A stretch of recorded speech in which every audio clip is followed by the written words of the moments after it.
One day my friend got messages on Discord from a creepy guy asking for nudes and stuff. I saw the messages and feel so gross. The guy said that my friend was so hot. He liked my friend's pictures on Instagram and it makes him hard.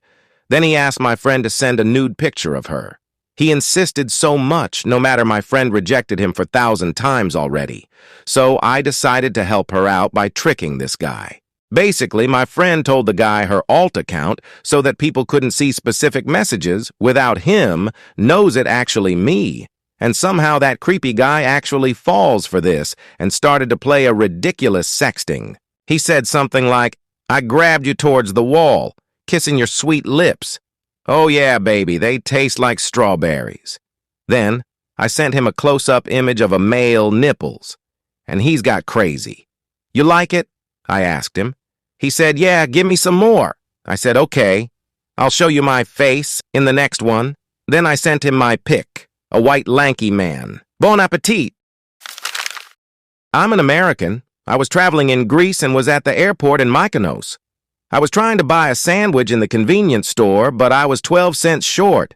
I noticed an unlabeled jar by the register that had a small amount of coins, so I started rummaging through it to make the change I owed. The cashier then looked at me in horror, as did the Australian girl behind me. After that, I realized that this was a tip jar, not a take a penny leave a penny jar as we have in America. I apologized many times, but both the cashier and Australian were shocked at my rudeness. So I tried to explain how in America it's common for small shops to have a jar with spare change that people can add money into or take from. But of course the Greek man and Australian girl didn't believe me.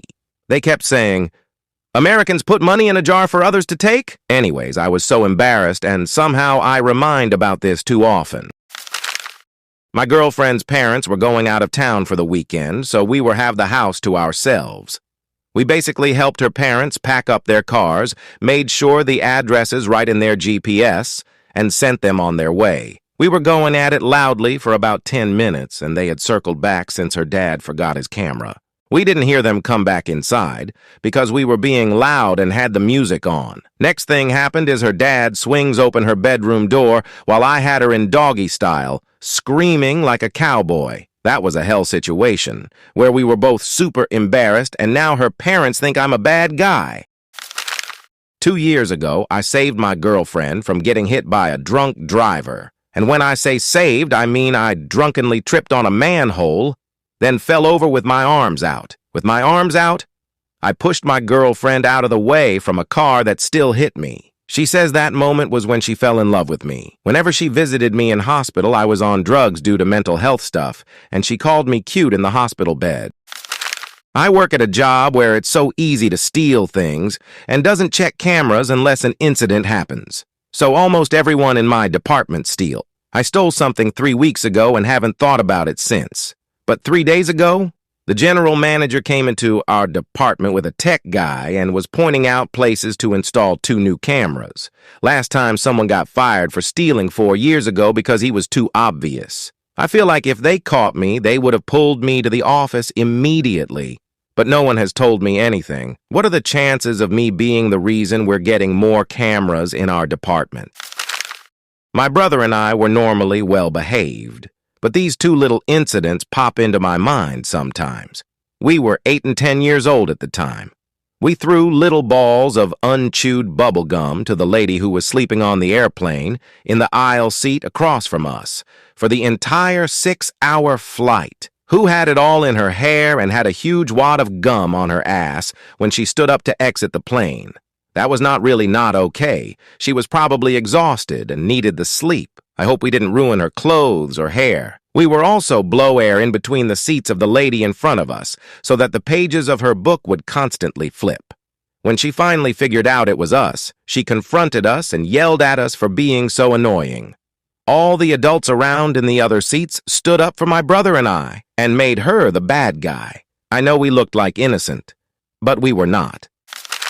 I tend not to wear any makeup or dress up as I genuinely dislike the attention and just lazy. But then my boyfriend mentioned the fact that I should really be putting more effort in. Naively, I thought he meant into the relationship. But nope, He meant I should get dolled up more often. We worked together before, and I never wore makeup then, so thought he just liked me for the way I am. It's just silly that he demanded me to dolled up when he's a kind of sloppy guy with toothpaste on his top. Also, in the moment that a lot was going on in my life, with family in hospital, lost my job, and I needed to move too. Makeup was the last of my worries. I was struggling, but the only thing he cared off is I look pretty for him. I was so into him, but slowly started to realize he was never looking for anything more than casual. After discussing this with my friends, I decided this was the final straw. He was also selfish in bed. I'd basically been acting as his therapist, and I didn't want a future with him anyway, lol. But I need to breaking up in nice way. My roommate is a hair and makeup artist. She blew out my naturally curly hair. She made me up so beautifully. I accessorized my long silk dress to make it a bit more casual, wore heels for the first time in years. Again, not wanting to brag, I was stopped in the street while on my way to meet him for drinks. I felt gorgeous. He thought so too, and was so full of compliments. I don't know if I was looking too hard into it, but he seemed kinda smug too. So I said, "Nah, mate, this actually isn't working out. I think we want different things. Also, you should probably seek professional help. Enjoy your drink." I felt like Julia Roberts walking out of that bar. I didn't turn to look, but I liked to see him staring at me and speechless. Screw you, man-child. My upstairs neighbor has been having an affair with a married man for 4 months. I wouldn't care. Not my business anyway. But because it's an affair, he comes over only at midnight, and they have sex very loudly, to the point it wakes me up or prevents me from sleeping. And how do I know it's an affair? I realized he's never spent the night and his car has baby car seats in there. Some backstory. I've had issues with my upstairs neighbor prior to this. She would throw parties on Monday nights. She gets home at 2 a.m. from work, pacing her condo, and having loud phone conversations. She's 40 years old, but throwing parties with 20-years-old people, having affairs, and living like a teenager. I tried to talk to her like a normal person about my concerns, but she doesn't care, and I've had to get the security involved to stop the parties. I hate her. So, I decided to learn some more about her boyfriend. I looked up the license plate, found an address in the website called InfoTracer, searched the address, and found a name. I took the name and did some social media stalking and found the man and his wife's profiles. I made a throwaway account, messaged his wife about the affair, and I haven't seen him now for a few weeks. I'm sleeping really nicely ever since. Last week, I was out and about making a start on some errands I had. As I was walking, I was going through my long to-do list. So I wasn't frowning, I wasn't smiling. My face was just in neutral mode. Then, a man starts heading towards me. As we pass, he tells me, "Smile, it could be worse." I stop, stare at him for a moment. Then I say, "My parents were in an accident. My mom died on impact, and we're turning off my dad's life support tomorrow." The man instantly looked like a robot being suddenly shut down. His face fell.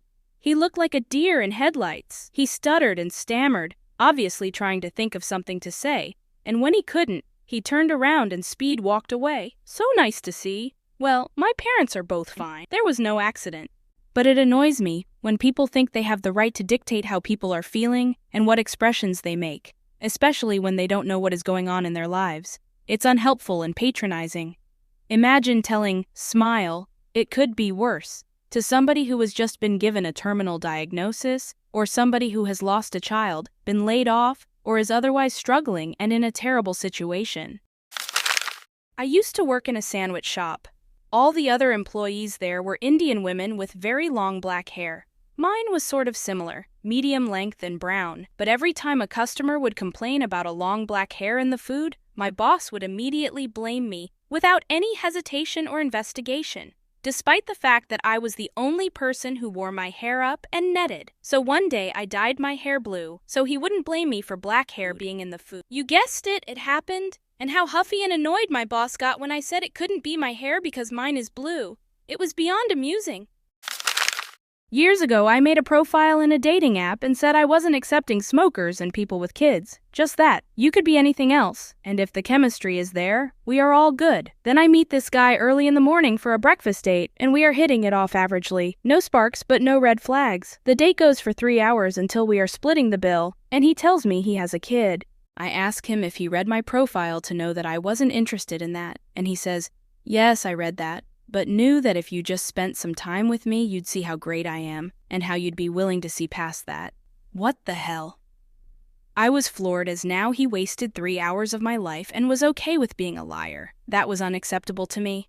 I said, "Well, I don't want this date to end, but I have to go across town to get my Brazilian wax. Want to come with me and get one too? It's not painful, and I think it's attractive on men to be clean there." No pressure, but I'm pretty busy the rest of the week, and this is my only free day. He was all about following me anywhere, without knowing that not painful part was a big lie. I told the ladies that this was his first time and that they should take everything, including the butt. He held my hand between a curtain, and we both got them done at the same time. He screamed a lot, but was a champ, and went through with it. I made him pay for his own, and never called him again. So, if you are out there, Chris, please don't lie to women on the first date. It's a really bad way to start a relationship.